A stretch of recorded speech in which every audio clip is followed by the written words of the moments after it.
Before the desert and the neon, before the word Las Vegas meant anything to anyone, there was a small city on the southern bank of the Ohio River where the money came in faster than men could count it, and not a dollar of it was ever taxed. They called it the Sin City of the South. For the better part of 30 years, Newport, Kentucky, and not Las Vegas, was the gambling capital of America. The biggest stars in the country headlined its clubs. The most powerful crime syndicates in the nation ran its streets, with the police and the judges already bought and paid for. And then, almost in a single season, it was over. How do you bring down a city that owns its own police, its own judges, its own courtrooms? It turns out you don't need an army. You just need them to make one mistake. Newport was never meant to be a den of vice. It was settled in the 1790s by a man named James Taylor, who had been granted the land for his service in the Revolution. He built it where the Licking River empties into the Ohio, directly across the water from Cincinnati, and for a long time it was simply a military town. The Newport barracks stood at the river's edge, and through the 1800s, soldiers passed through on their way to one war after another. The first stain came with the Civil War. Where there are idle soldiers, there is money, loneliness, and time to kill, and a quiet trade in women grew up along the riverfront to serve the men stationed across the water. The seed had been planted. But it was a national law, passed half a century later, that would turn a sleepy river town into a name the whole country would come to know. In 1919, Congress passed the Volstead Act, and the United States went dry.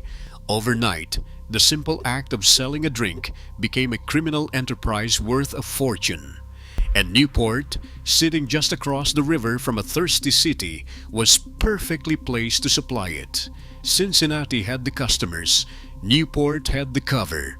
While the larger city earned a national reputation for bootlegging, much of what flowed through its speakeasies was made and moved on the Kentucky side of the river. Locals even had a name for the hidden bars that began appearing in basements and back rooms. They called them tiger blinds. The man who loomed over this era was George Remus, a Cincinnati lawyer turned bootlegger so spectacularly successful that he was known as the king of the bootleggers, a figure whose lavish parties are said to have helped inspire the Great Gatsby. His empire ran on the distilleries and the quiet cooperation of northern Kentucky. And when men like Remus eventually went to prison, their lieutenants did not retire. They scattered into Newport, and they waited. Because every fortune built on illegal liquor faced the same approaching problem. In 1933, Prohibition ended. The very thing that had made these men rich was suddenly legal again, and the money was about to dry up. They needed a new vice to sell. They found it in the oldest one there is. They turned to gambling, and this time they would not be working alone. Into that opening came one of the most powerful criminal organizations in America.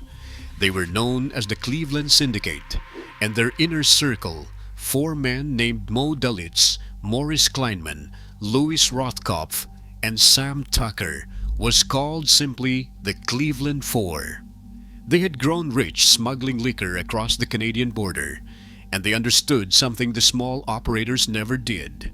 Gambling, run properly, was the most profitable business on earth.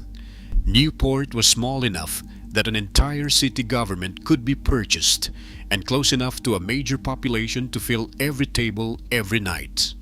To them, it was perfect. And the way they took control tells you everything about the world Newport was becoming. There was a club just south of the city called the Beverly Hills Club, owned by a stubborn local named Pete Schmidt. Dalitz wanted it. Schmidt refused to sell. And so, one night in the winter of 1936, the club was burned to the ground, and in that fire the young niece of the property's caretaker was killed. She is remembered as the first innocent life the mob took in northern Kentucky. She would not be the last. Schmidt rebuilt, and his new club was robbed at gunpoint. Eventually, he understood the lesson that everyone in Newport came to learn. You did not refuse these men. By the early 1940s, the Syndicate controlled nearly every club worth having. What they built in the years that followed was, for a time, something close to a wonder. There were two kinds of places to lose your money in Newport. The cheap ones, with sawdust on the floor and games quietly rigged against you, were called bust-out joints. But the jewels of the city were the carpet joints, named for the plush carpet beneath your feet, palaces of chandeliers and five-star kitchens and roulette wheels that turned until dawn. These were the blueprints. The very men who designed them would later carry those same plans into the Nevada desert and build the first great casinos of the Las Vegas Strip.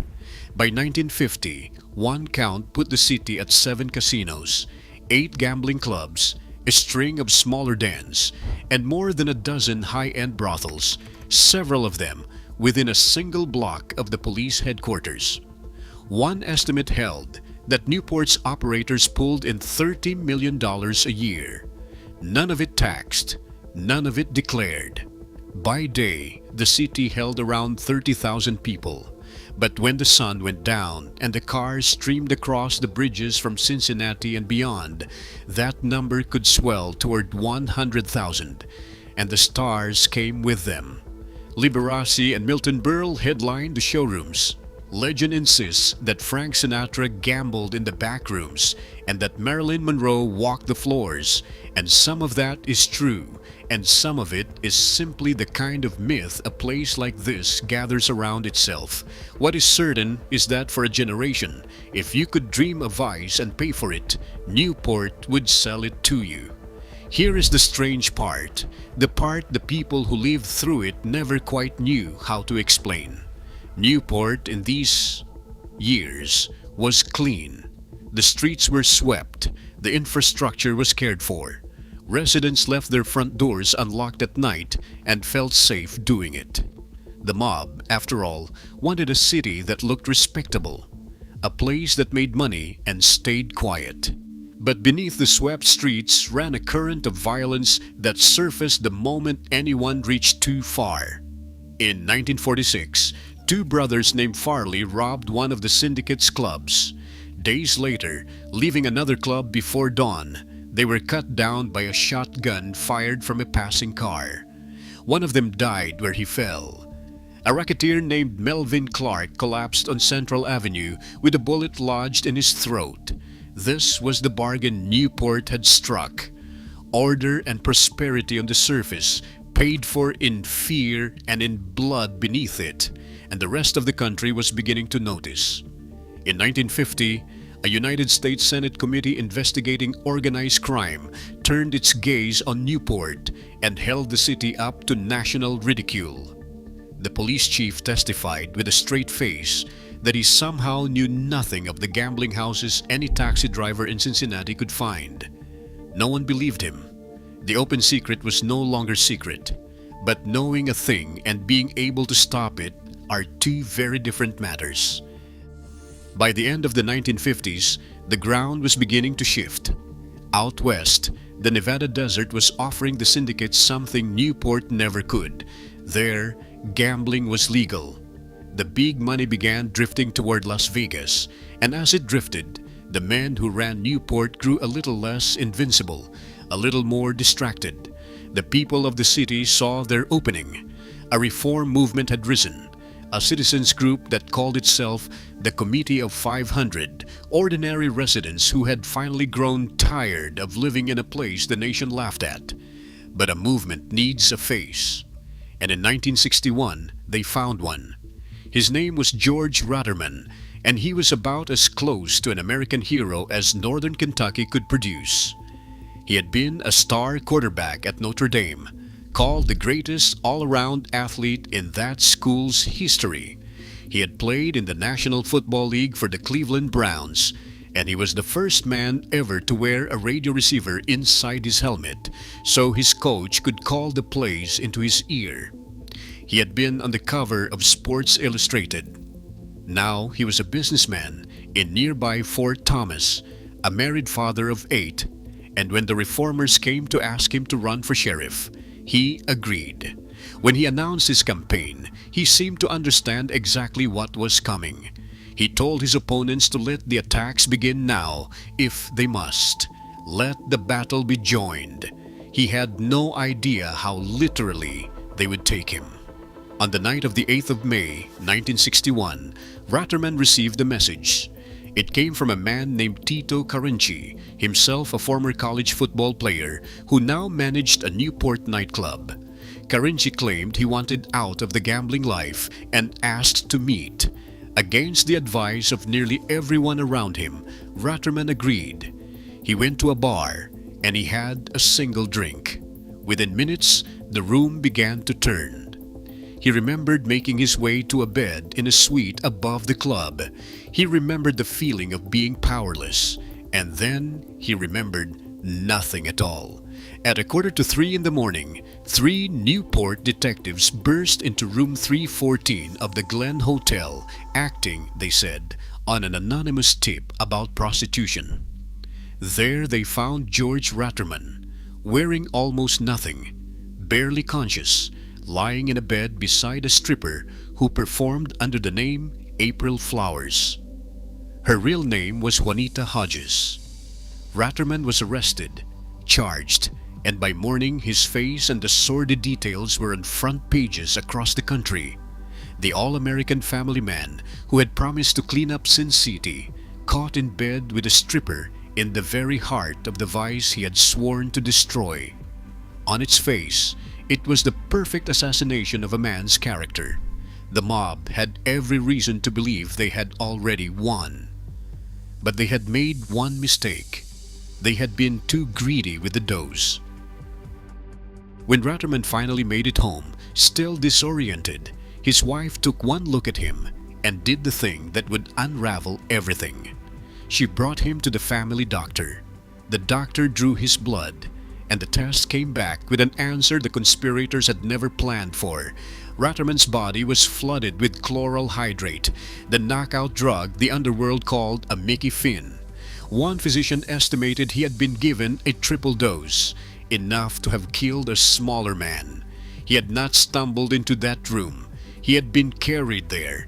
At the trial that followed, crowds packed the courtroom and spilled out into the hallways.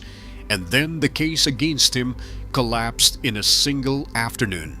A local photographer testified that Carinci had approached him weeks earlier and asked him to be ready to rush into a hotel room and photograph a man and a woman in bed together. The frame was laid bare for exactly what it was. Every charge against Ratterman was dismissed, and the plot to destroy him accomplished the precise opposite. A city that had tolerated corruption for 100 years suddenly saw that corruption plainly and recoiled from it.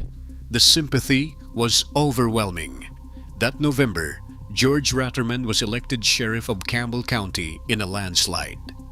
The mob had tried to bury him, and instead they had handed him the keys to the city. If you find yourself drawn to these American places that once climbed too high and then fell too far, the towns that history quietly chose to forget, consider following along. There are far more of them than you would ever guess, but Newport's reckoning was only beginning. What came next happened with a speed that still seems almost impossible. Ratterman did not have to wage a long war. The empire, sensing the wind had turned, simply began to fold. By his own estimate, within his first 100 days in office, 99% of the gambling in Newport had vanished. "We did not have to break down many doors," he said years later. The other side knew what was coming, and they left quietly on their own. We knew who was in charge of the corruption, and they knew that we knew, and there was a far larger force at his back now. In Washington, the new Attorney General of the United States was Robert F. Kennedy, who had made the destruction of organized crime the central mission of his office and who had been watching Newport ever since the Senate hearings a decade before. Federal investigators, the state police, the governor's office, and the local reformers all pressed down on the city at once. The syndicates did not stay to fight. They gathered up their cards and their dice and their fortunes, and they followed the money west into the desert, where the same men would build the Las Vegas the world knows today. What they left behind was a city with a hole where its economy used to be, and this is the part of the story that the triumphant version always leaves out. The reformers had won. Newport was free, but the city had built itself, brick by brick, on an industry that was now simply gone, and nothing arrived to take its place. The money that had paved the streets and filled the restaurants and paid the dealers and the waitresses and the musicians left with the men who made it. Through the 1960s, Newport lost more than 4,000 residents, roughly 1 in 7 of all its people. The casinos that had once been palaces sat boarded up and dark, and into those empty buildings along Monmouth Street crept a sadder, cheaper kind of vice. Strip bars, adult bookstores, and pornographic theaters with names that glowed all night over streets that had once worn tuxedos. The city had traded a glittering corruption for a shabby one, and some who lived through it would come to call what followed 20 years of slow decay. There is a bitter irony buried in all of it. The very men who hollowed out Newport took its blueprint with them, its carpet joints, its showrooms, its whole idea of selling a beautiful vice, and turned it into the most famous city of pleasure on the planet. Las Vegas remembered Newport long after the rest of America forgot it. There is even a quiet line in The Godfather Part 2 that nods to the connection. The pupil became immortal. The teacher was left to fall apart. It would take Newport the better part of 40 years to find its way back. In the late 1990s, the city finally turned to face the river it had always lived beside and began to build something for families instead of for high rollers. An aquarium opened in 1999. An entertainment district rose along the levee. Today, the streets are quiet and safe in a way that has nothing to do with the mob, and the only gambling left is a guided tour where visitors pose for photographs on the very corner where a racketeer once dropped with a bullet in his throat. Newport now is a city of around 14,000 people. On its busiest nights as Sin City, it had once held nearly 100,000. Stand on Monmouth Street in the evening now, and it is almost impossible to believe what once stood there. That this swept and ordinary street was, for 30 years, the place the entire country came to sin.